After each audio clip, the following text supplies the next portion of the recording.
to Food Travelers. In this episode, we are in Salt Lake City, Utah, and we're heading to a speakeasy that is hidden a bit, Micah. And it's a really interesting place. And seeing the pictures before we got here, I really was excited to come try this place.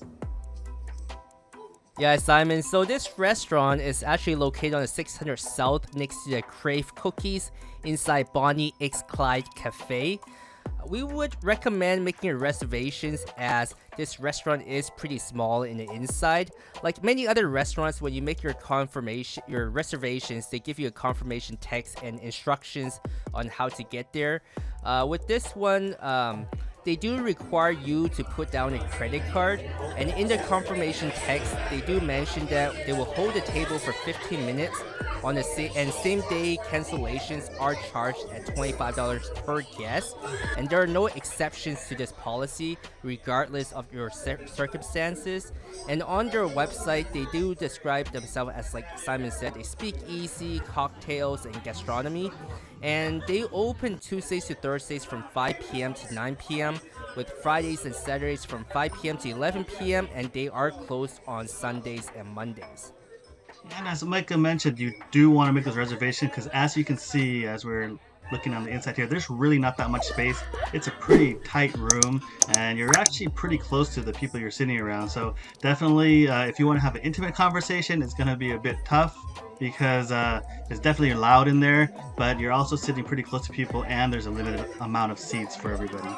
Yeah, and on their menu, I thought it was pretty interesting. It was mentioned that this year it is inspired by dating. So season 1 was the introduction, and season 2 is marked by getting to know one another.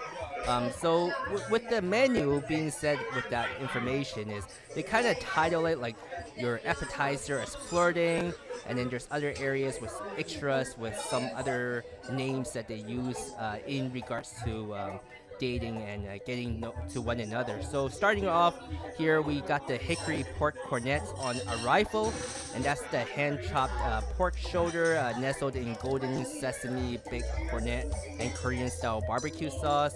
And we also ordered the blossom de tenga, which is a 2 squash blossom stuffed with chicken tinga, queso fresco, and chipotle aioli and butternut squash puree. And so you can see here, we actually had the entree of the duck. We both ended up doing the same, and we also added the foie gras to it. It was a sous vide foie gras, so it wasn't seared or anything. And I kind of wish, Micah, that it was seared because I think seared foie gras is probably one of the best when it's done that way.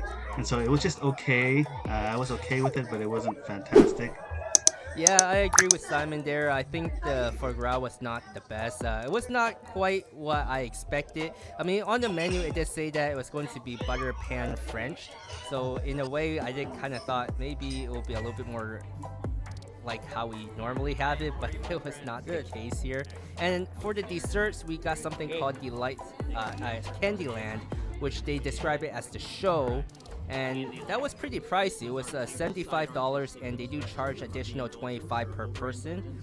And they describe it as a grand tour guided experience combining each delight and with a painted table, and is presented by the executive chef. Yeah, this is probably like the big pull for most people. It seemed like as this was being prepared, we saw a few other tables who ordered this, and essentially everybody would look and see what's happening, what's going on, because they do make a show out of it, as Micah mentioned. I mean, it does get your attention, especially having the chef out there talking about all the different ingredients and the different desserts that they're putting together, and you kind of have this empty palette and he builds upon it. And then after that, you kind of dig in and kind of go with whatever flavors you're looking for. But it's pretty interesting. It does take a while for them to build. It's not like anything like where it's forever, but it does take a while. So, but at least you do get to watch them as they build it through, and it looks pretty cool. So if you do like artist sense to the food that you eat, you'll get that as you watch this being created. Yeah, I thought this was pretty fun. I think this definitely is like the main attraction for your dining experience here. So some of the items that they added to this painting, as they describe it, is like the brown sugar mocha, Swiss meringue, there's white chocolate macadamia with tangerines, there's golden raisin brown butter carrot cake with like a vanilla bean frosting, strawberry shortcake in the white chocolate shell, and they also come with this cotton candy as well. Yeah, and as you can see, he's putting down the meringue and then he's actually torching it right in front of you. And it does give off a really nice smell. So that was really nice because it kind of, with when you eat, it's with sight and sound and also, with your taste buds and everything else. But definitely the smell over here, as you can see, smoke swiffing through the air. It was really nice to smell the meringue. Yeah, I thought this was pretty fun. I really enjoyed watching everything come together. Um, kind of like when we went to those other restaurants, Simon, we had those open style kitchens where you get to sit around all the chefs and everybody and you get to watch them play everything out together. I kind of felt like this kind of brought me back to that type of experience, and I really do like this style. I kind of wish more restaurants would offer something like this. The one thing I do have to note, Micah, is it is pretty pricey. It's pretty pricey. It's definitely enough for two or more people to eat all those different desserts. But in the end, it kind of just reminded me of like a deconstructed dessert variety, rather than just like how you'll have like a deconstructed birthday cake or something similar like that. It's just like a whole bunch of different desserts deconstructed on a huge platter. Yeah, it definitely is like that. I think being or titled as Candyland, you kind of have like everything there. And kind of when I showed this to some of my friends, they were trying to guess what every single item was to make this Candyland. I thought that part was kind of fun too, and I think this was a little bit more interactive where you get to actually see them describe everything and then having you like smash the actual white cube in the center. And I kind of feel like maybe there could have been a little bit more to it. I'm not sure. How about you? There could have been something more. I'm not sure exactly what. I would definitely have to think about it if they were to add more. But there is a lot. There's definitely a lot to go around, and especially with the different flavors they have, the combinations you can do. So you can actually try quite a bit of things. Yeah, and some of the other ice cream or gelato they had was the brown butter chocolate gelato with sea salt. They had the orange creamsicle, the lemon gelato, vanilla bean gelato, and they had the cultured cream with chocolate shavings.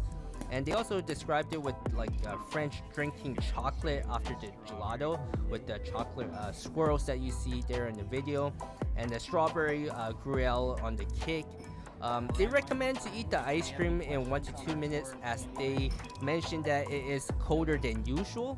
So I think that was pretty good that they told us that, because I think that was one of the first things I wanted to eat right away.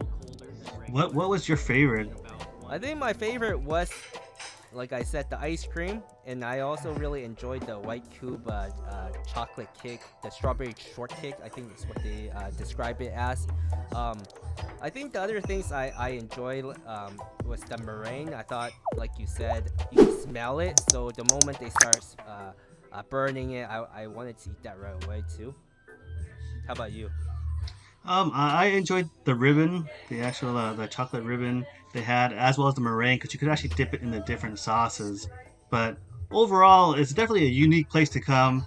It's not as hidden as like we had in Las Vegas, where they have different speakeasies, but it's definitely a nice place to try. If you haven't tried it and you have enough to actually throw some money into it, because it does cost quite a bit, then it'll be nice to try it at least once. But definitely, if you're Salt Lake City and you want to have that kind of environment, go ahead and stop by.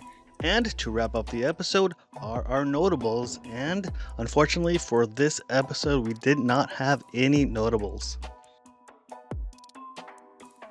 And to support our channel, don't forget to hit like, subscribe, and hit the notification bell for the YouTube algorithm. And for more photos, follow us on Instagram. See you guys on the next episode.